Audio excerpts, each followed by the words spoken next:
Bonsoir à tous, mesdames et messieurs. Tout au long de cette journée ont été mises en évidence les découvertes et les progrès dans le domaine des biotechnologies végétales. Et l'heure est venue, alors qu'approche le terme de ce colloque, de se demander si toutes ces découvertes sont de réelles avancées pour l'homme et surtout si elles sont nécessaires pour nourrir la planète dans l'avenir.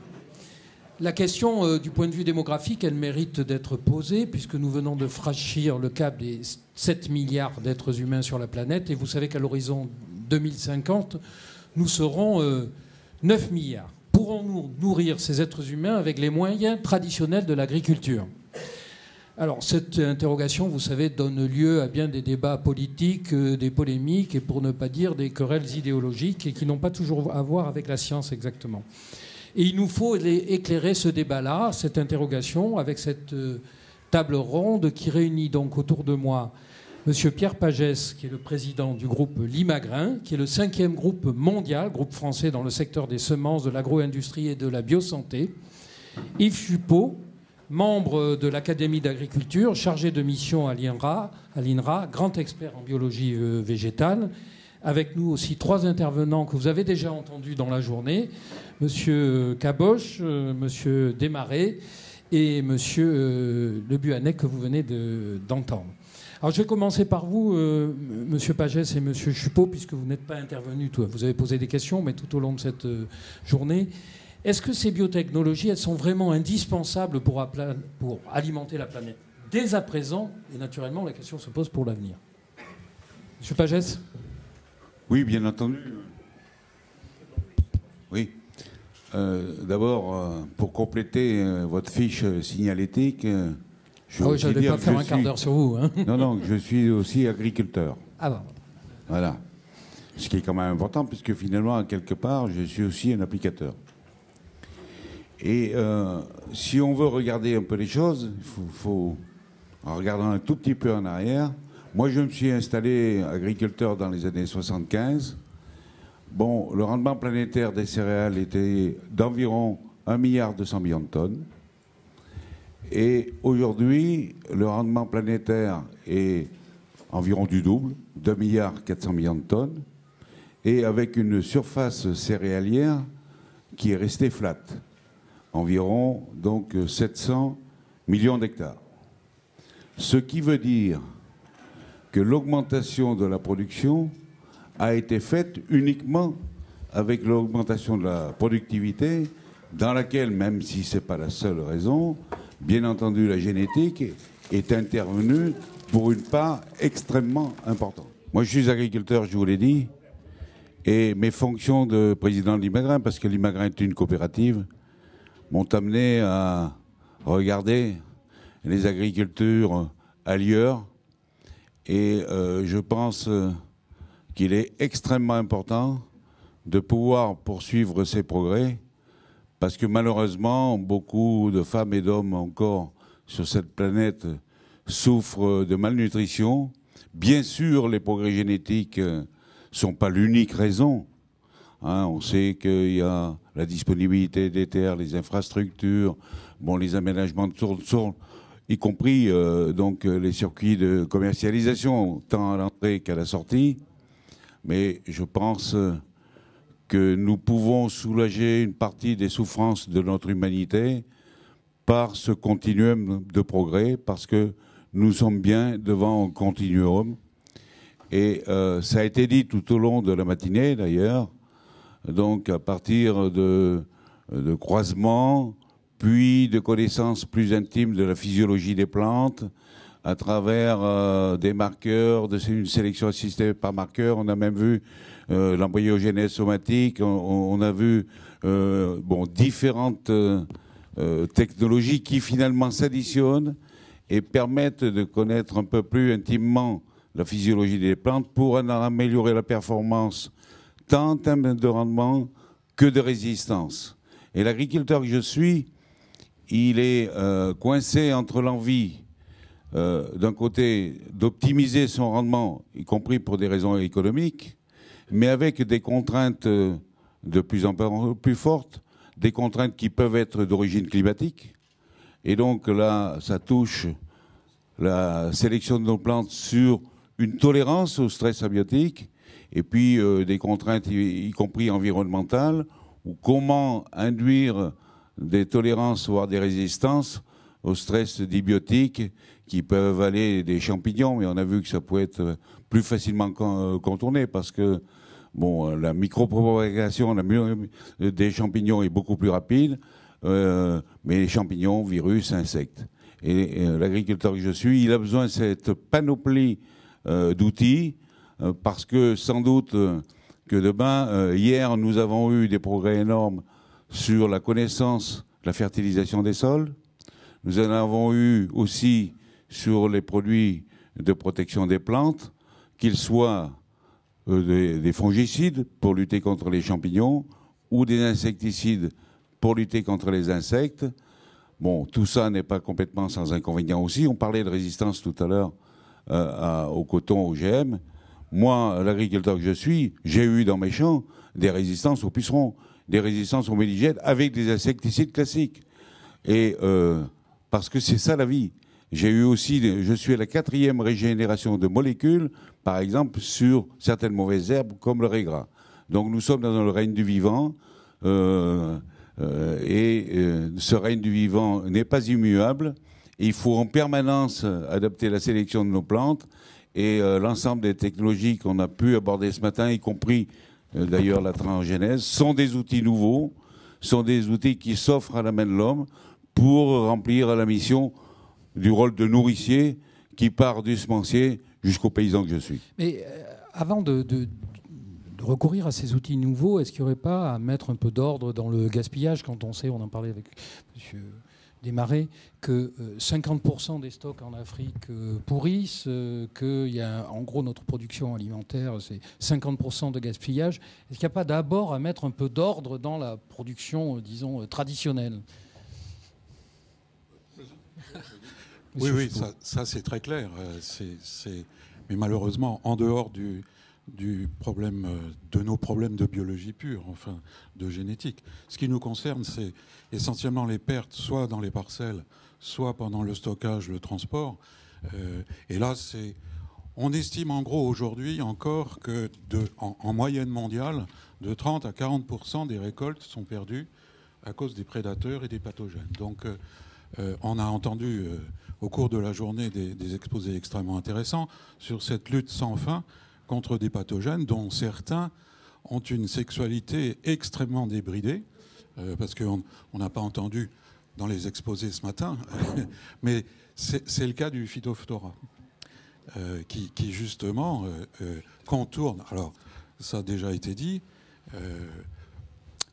Bon, avant de répondre plus précisément à votre question sur les pertes, mais enfin bon, on peut s'accorder tous sur l'importance de limiter les pertes à quelque moment que ce soit de la production à la consommation, voire ultérieurement. Je voudrais revenir sur ce qu'a dit M. Pagès à propos de la continuité. Je trouve, sans empiéter sur la conclusion de Patrice Desmarais, je trouve que l'organisation de la journée, donc merci aux organisateurs, a été parfaite. On a eu tout du long de cette journée une illustration parfaite de la continuité entre les techniques tout à fait ancestrales, les techniques plus élaborées de sélection génétique, d'amélioration des plantes en gros, et puis finalement l'utilisation du génie génétique. Il faut bien comprendre aussi que l'utilisation du génie génétique est en relation extrêmement intime avec l'ensemble des démarches de la génomique. Donc on en a eu des illustrations au cours de cette journée. Justement, pour revenir sur le problème des Phytophthora. Alors les Phytophthora, qu'on considère toujours comme des champignons, on a dit ce matin c'est des oomycètes, je ne suis pas sûr que ça parle à tout le monde. En fait, ce sont des algues, plutôt des algues brunes. Et donc la difficulté, il y a deux difficultés. Comme ce sont des algues, ce sont des plantes. Donc lutter contre des plantes parasites sur des plantes cultivées, c'est une difficulté supplémentaire par rapport à d'autres types d'organismes. Donc, cette difficulté technique, biologique, et deuxièmement, donc, cette sexualité débridée qui fait que, effectivement, la sélection classique par introgression, donc croisement interspécifique, avait accumulé de l'ordre d'une douzaine de gènes de résistance, qui sont essentiellement des gènes de reconnaissance. La transgénèse a récemment permis d'intégrer 2 gènes de résistance d'une espèce de solanum sauvage, bulbocastanum, pardon, et probablement donc on va en voir, une firme allemande a l'intention de commercialiser ces pommes de terre. Pour ce que j'en sais, les 2 gènes de résistance qui viennent de Solanum bulbocastanum apparemment ont déjà été contournés dans certaines parcelles, pas dans toutes. Donc c'est un progrès supplémentaire, mais la variabilité due à la sexualité débridée de Phytophthora infestans est quelque chose d'extraordinaire. Alors, d'une part, je crois qu'il faut garder cette idée de la continuité, puisque finalement on nous reproche, alors on reproche au génie génétique, à l'ensemble des techniques très avancées de l'amélioration des plantes aujourd'hui, une espèce de rupture. De rupture avec le temps nécessaire, avec le temps qu'il faut prendre pour examiner les variétés et leur comportement dans un certain nombre d'environnements. En fait, on a bien vu tout au long de cette journée qu'il n'y avait pas de rupture. Donc pas de rupture, vraiment. Et aussi avoir l'idée que c'est totalement intégré dans l'ensemble des démarches scientifiques. Bon, je ne vais pas refaire une conférence ici, mais en restant sur Phytophthora, nos collègues de Wageningen, d'ailleurs en liaison avec d'autres centres de recherche sur la pomme de terre, en Tchécoslovaquie notamment, vont mettre à disposition, ils ont cartographié, ils ont commencé de cloner, donc de répertorier tous les gènes de 236 espèces de solanum sauvages. Tous les gènes de type résistance, ceux qui ont été utilisés jusqu'à maintenant. Donc, et cette base de données extrêmement importante va être mise à disposition de l'ensemble des sélectionneurs, de l'ensemble des gens qui s'intéressent à la résistance à ce milieu particulier. Donc ça, c'est génomique, enfin, les progrès de la génomique. Probablement, on verra des utilisations en génie génétique à partir de ces connaissances. Et de l'autre côté, et en renfort, il faut voir aussi qu'un certain nombre de Phytophthora, on a séquencé les génomes d'un certain nombre de Phytophthora. Donc, des 2 côtés, les avancées scientifiques vont permettre de préciser les moyens d'action, finalement, contre ce redoutable parasite. Monsieur Desmarais, vous voulez poursuivre ? Oui, si on se pose vraiment la question souvent évoquée dans les médias, est-ce que ces biotechnologies vont permettre de nourrir la planète dans 20 ans, 30 ans, 50 ans ? La réponse est évidente, on vient de le voir, c'est un continuum d'amélioration génétique et de méthodologie qui permettent aujourd'hui d'aboutir à des variétés répondant aux besoins des agriculteurs, puisque l'objectif est toujours le même, mettre dans un même génotype le maximum de caractères favorables à la production. Bien sûr, il ne faudrait pas se limiter à cet aspect purement génétique. D'abord, dans la génétique, on a vu au cours des exposés de ce matin et de cet après-midi que les biotechnologies font partie d'un système d'amélioration par les méthodes conventionnelles qui font toujours appel à la reproduction sexuée. Il ne faut pas oublier qu'on a toujours besoin de brasser les gènes, de les recombiner. Mais, et Yves Chupot l'a abordé aussi, il y a certainement d'autres possibilités pour permettre de nourrir l'ensemble de la planète.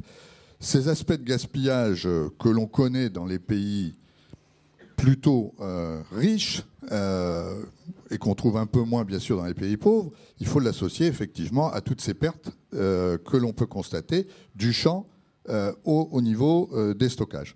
C'est un autre point important. N'oublions pas également qu'il y a encore quelques réserves quand même de terre sur la planète qui peuvent être cultivées et que donc aujourd'hui, que ce soit l'INRA et le CIRAD associés, lorsqu'ils ont fait leur étude sur justement les capacités de la recherche agronomique à pouvoir apporter ces besoins que l'on a aujourd'hui identifiés pour nourrir une planète à 9 milliards d'habitants, eh bien, ils existent de diverses façons.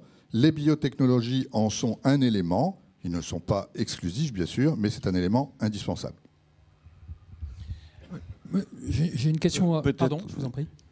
pour compléter un peu la réponse, dire aussi que même sur les pertes, parce que les plus grandes pertes dans nos sociétés développées, c'est ce qui va à la poubelle, et dans les pays en développement, ce sont les pertes parce qu'il n'y a pas d'installation de stockage et parce qu'il y a aussi les insectes de stockage.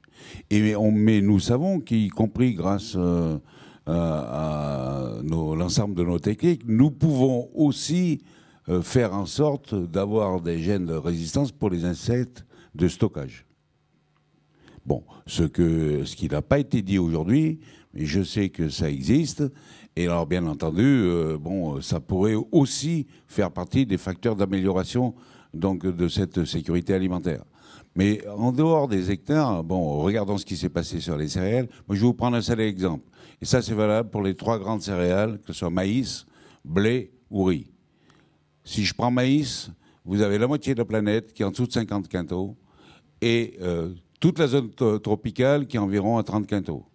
Alors, il n'y a pas que la génétique qui va intervenir, bien entendu. On sait qu'il y a d'autres facteurs, mais bon, les progrès sont quand même immenses. Bon, en blé, on l'a vu ce matin, 220 et quelques millions d'hectares, 222. Bon, on est à un rendement moyen à 30. Vous en avez donc des zones importantes, environ 120 millions d'hectares en dessous de 30, y compris dans des pays où il y a des potentiels, type Kazakhstan, Russie, Ukraine. Bon. Et puis en riz, regardez ce qu'a fait simplement la technologie. Quand vous êtes en Chine, vous êtes avec des rendements moyens de 45 quintaux. Quand vous êtes en Inde, vous êtes avec des rendements moyens de 20 quintaux. Et 20 quintaux sur une surface de 45 millions d'hectares. Et quelle est la différence? Les Chinois ont investi sur l'hybridation du riz. Moi, j'ai vu en Chine des parcelles de riz hybrides. Alors, c'était des parcelles d'expérimentation. Jusqu'à 19 tonnes, 190 quintaux. Bon. Donc, moi, je suis confiant pour l'avenir, à condition, bien sûr, qu'on nous laisse exercer notre métier sous toutes ses formes et à condition, bien entendu, qu'on puisse aussi mettre en route un certain nombre de zones qui sont encore en développement et pour lesquelles les facteurs génétiques sont importants, mais il y a aussi tous les facteurs qui entourent le développement. Et là aussi, je sais de quoi je parle. Quand je me suis installé agriculteur, le rendement de ma ferme était était autour de 30 quintaux. J'en fais 80 aujourd'hui. Et parce que j'ai eu les facteurs environnementaux, ça a commencé avec les variétés de l'INRA, des spécialistes de DEPRE, etc. Et puis aujourd'hui, cette productivité-là a été amenée à la fois par la génétique et par les produits dits de soins de nos plantes, qu'on appelle pesticides, qui, même en anglais, les pesticides, c'est quand même les produits de soins. Voilà. Vous avez dit laissez-nous faire à condition qu'on nous laisse faire notre travail. Il y a un moratoire sur les OGM en France. Et alors il y a 2 questions, me semble-t-il. C'est à la fois la question alimentaire et la question économique qui concerne la France. Première question, puisqu'on se pose, va-t-on nourrir la planète à l'horizon avec les biotechnologies végétales à l'horizon 2050 et même dès maintenant? Est-ce que la France pourrait se passer pour sa propre alimentation des biotechnologies végétales? Ça, c'est la première question alimentaire. Est-ce qu'elle peut subvenir à ses besoins avec une agriculture traditionnelle? Par ailleurs, en raison de ce moratoire, est-ce que, compte tenu de ce que vous dites de l'avenir de l'alimentation dans le monde, on ne va pas passer à côté d'un développement économique formidable? Je vais dire oui à vos 2 questions. Au sortir de la guerre, la France était déficitaire en termes d'alimentation. Aujourd'hui, nous sommes à peu près en capacité au niveau des céréales de nourrir à peu près le double de la population française.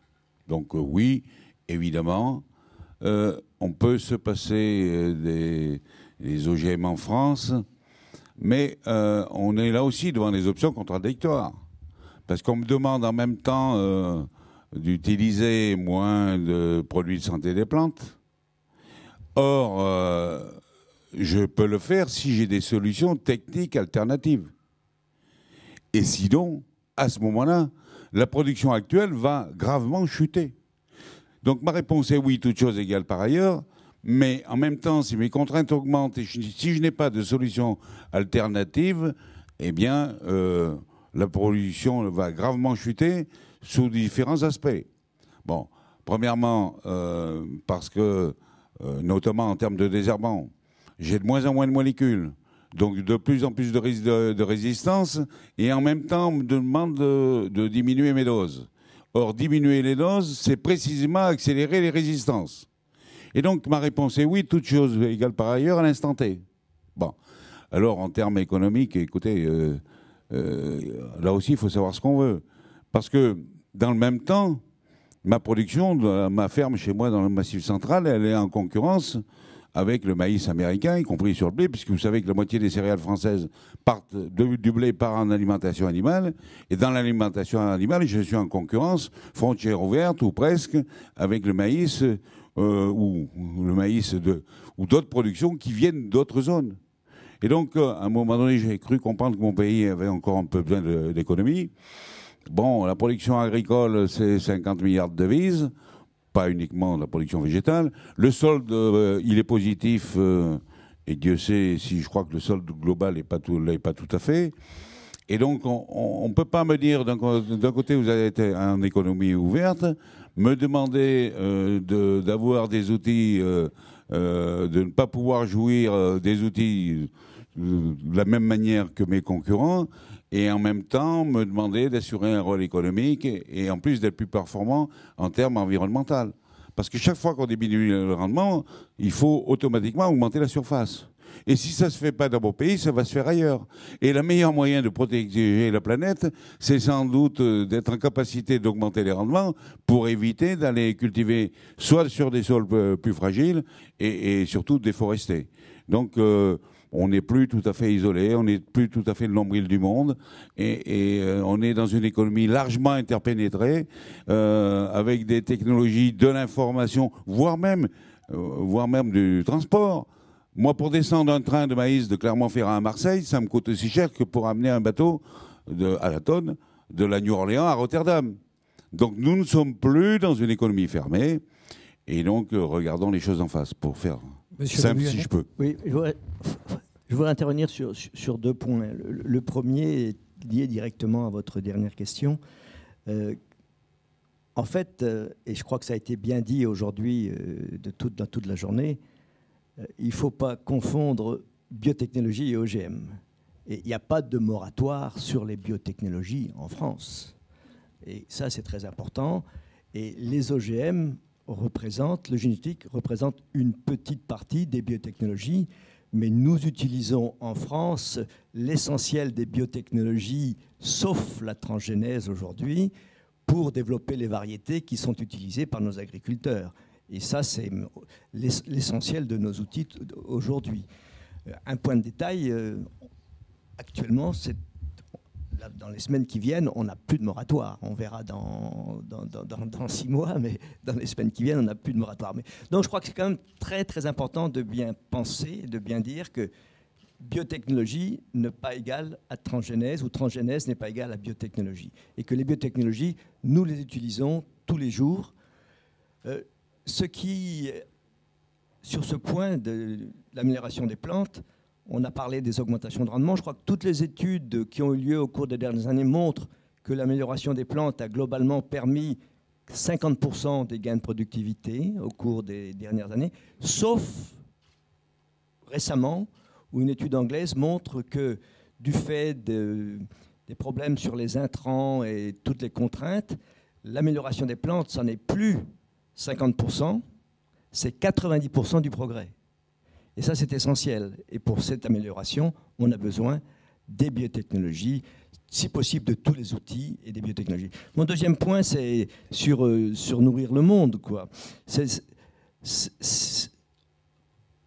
c'était simple de supprimer les pertes ou dans les pays développés ou dans les pays en voie de développement, eh bien, il y a longtemps que ça aurait été fait. Et je pense que sur le plan global de la société, ce n'est pas plus simple de diminuer les pertes que d'améliorer les variétés végétales. C'est des problèmes globaux de gouvernance, de réglementation. En France, par exemple, en Europe ou dans les pays développés, vous avez des dates limites de consommation. Le jour où vous arrivez à la date de limite de consommation et que votre produit est toujours très bon, il est jeté. Eh bien, ça, c'est un vrai problème à poser aux gens. Que faire de ces produits? Donc, le fait de dire il est important de limiter les gaspillages, oui, mais je pense que limiter les gaspillages, c'est aussi difficile que de développer une variété. Monsieur Capoul. Oui, pour reprendre aussi cette question, je crois qu'on a besoin au niveau géopolitique d'avoir un minimum de possibilités pour établir l'agriculture. En particulier, un pays en guerre est un pays qui n'arrive plus à avoir une agriculture qui tourne. Pendant la guerre de 39-45, on était rationné. Et donc, ça veut simplement dire que le contexte politique et militaire empêchait qu'on puisse produire.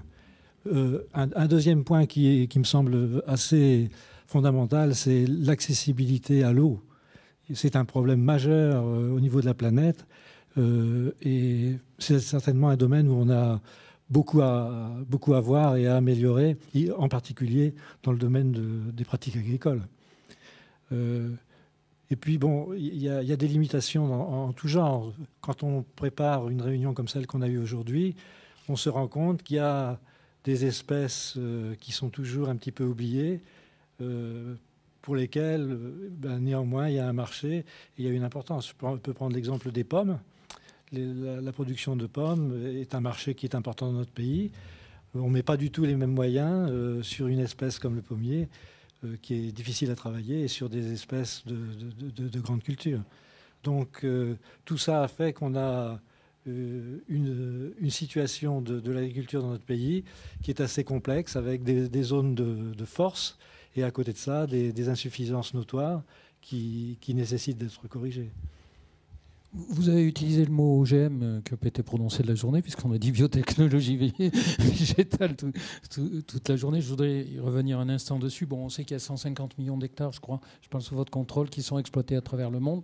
Mais sur des très grands espaces, est-ce qu'il n'y a pas une spécificité française qui nourrit un peu les inquiétudes voilà. Non, je crois qu'effectivement, on a dit dans les années 90, 93, 94, lorsqu'il y a eu les premiers moratoires, que la technologie OGM était une technologie qui était utilisable dans les grandes zones agricoles américaines, Nord-Amérique, Sud-Amérique, mais qu'elle n'était pas adaptée à l'agriculture française. Ça, c'est quelque chose qui dit. Or, le mot qu'on utilise en anglais, c'est scale neutral, qui n'est pas très facile à traduire en français, mais disons indépendant de l'échelle. Et s'il y a bien une technologie qui est indépendante de l'échelle d'exploitation, c'est bien la variété végétale. Si vous voulez, une semence, une variété, vous la cultivez de la même façon, aussi facilement ou aussi difficilement, si vous avez une ferme de 5 hectares ou si vous avez une ferme de 1000 hectares. Un tracteur, ça n'est pas scale neutral, parce qu'il faut l'acheter, il faut acheter un gros tracteur. Les engrais, ça ne l'est pas. La variété, au contraire, c'est quelque chose qui n'a pas de spécificité de surface. Alors après, il y a les aspects différents au niveau français, d'appellation contrôlée, d'origine, etc. Mais ça représente qu'une toute petite surface de nos cultures. Et comme disait Pierre Pagès, 50% de nos productions de céréales sont utilisées en alimentation animale. Et je ne vois pas là l'importance de notre, je dirais, culture alimentaire. Non, mais vous savez plus précisément, c'est la question de l'espace, c'est de la dissémination. On retrouve des OGM. Alors évidemment, on exploite sur des très grandes surfaces, la question est beaucoup moins aiguë que dans des espaces plus restreints comme la France. Enfin, c'est les questions qui sont posées. Donc, ah oui, mais alors là, c'est une autre question, effectivement. C'est les querelles du moment. Mais allons voir ce qui se passe en Espagne, quoi. En Espagne, les surfaces sont pas plus grandes qu'en France, peut-être même dans l'endroit où elles sont cultivées plus petites qu'en France. Il y a des cultures de maïs génétiquement modifiées de façon relativement importante depuis de nombreuses années, et il n'y a aucun problème de coexistence. Aucun. Alors, quand on veut en créer, on peut en créer, mais en pratique, il n'y en a pas. Oui, pour compléter quand même sur ce type de questions, les maïs BT là, qui sont dans l'actualité, très fortement dans l'actualité aujourd'hui, qui sont en fait expérimentés et cultivés sur d'assez grandes surfaces, mais pas sur toute la surface maïs aux États-Unis. Depuis 15 ans, ça représente pratiquement moins de 20% de la surface maïs aux États-Unis. Donc c'est pas envahissant, comme on a entendu, impérialiste et envahissant. Les agriculteurs qui en ont besoin dans les régions de production où les insectes type pyrale et sésame font des ravages importants, seuls ces agriculteurs utilisent ces maïs. Alors, la situation française par rapport à ça, c'est que dans le sud-ouest de la France, particulièrement dans le sud-ouest de la France, ces insectes provoquent des dégâts relativement importants qui nécessitent des traitements insecticides, qui nécessitent un certain nombre de pratiques qui sont lourdes, soit des passages de tracteurs répétés, donc des dépenses d'énergie, de travail, et surtout, on sait depuis le milieu des années 90 aux États-Unis, mais ça a été vérifié en France, la limitation des blessures provoquées par les chenilles de ces insectes limite considérablement la pénétration d'un certain nombre de champignons pathogènes, type fusarium, mais il y en a d'autres, et donc limite considérablement le niveau de mycotoxines dans ces maïs.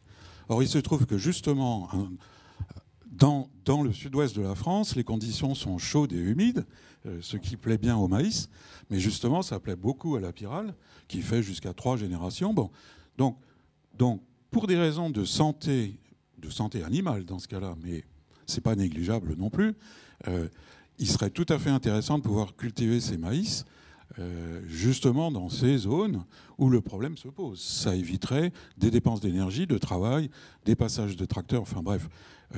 En fait, ce que nous a raconté Madame Ricrot, justement à propos des cotonniers, mais le problème se pose de la même façon pour le maïs, avec en plus des aspects de sécurité alimentaire extrêmement importants. Or, on n'a jamais, ou pratiquement jamais, entendu parler de cet aspect plutôt positif, enfin tellement positif qu'un certain nombre d'éleveurs du Sud-Ouest, et c'est d'ailleurs ce que disent les Espagnols, puisque ce maïs espagnol BT est destiné à l'alimentation des porcs, lesquels se portent très très bien, et qui sont exportés en France d'ailleurs pour faire... je passe sur les détails parce qu'on n'est pas totalement isolé en France, comme disait M. Pagès. Des éleveurs de canards, par exemple, avaient vérifié les 2 années où ils ont pu effectivement cultiver des maïs BT, que la santé de leur élevage était bien meilleure et que ces maïs étaient beaucoup plus nourrissants. Donc économie de travail, économie d'énergie et gain en rentabilité finalement pour les producteurs.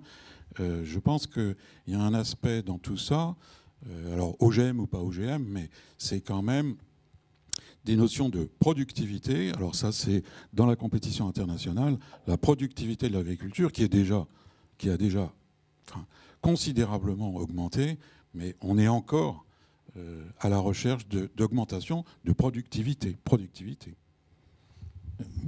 Monsieur Pagès, je crois que vous voulez ajouter un commentaire.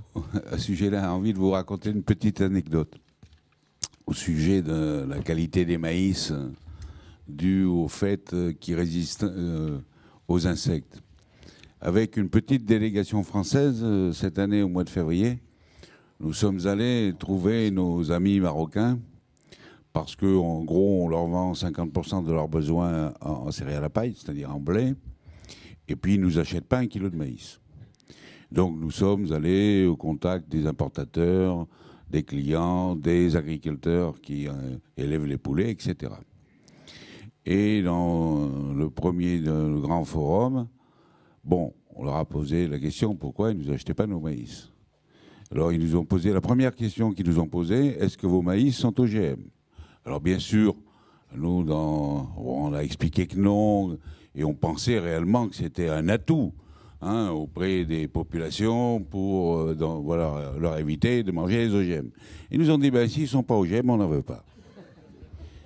Et donc, moi, je n'étais pas tellement étonné, mais bon, il y avait quelques personnes dans la délégation qui l'étaient un peu plus que moi. Et donc, ils ont poussé les investigations en disant, mais pourquoi?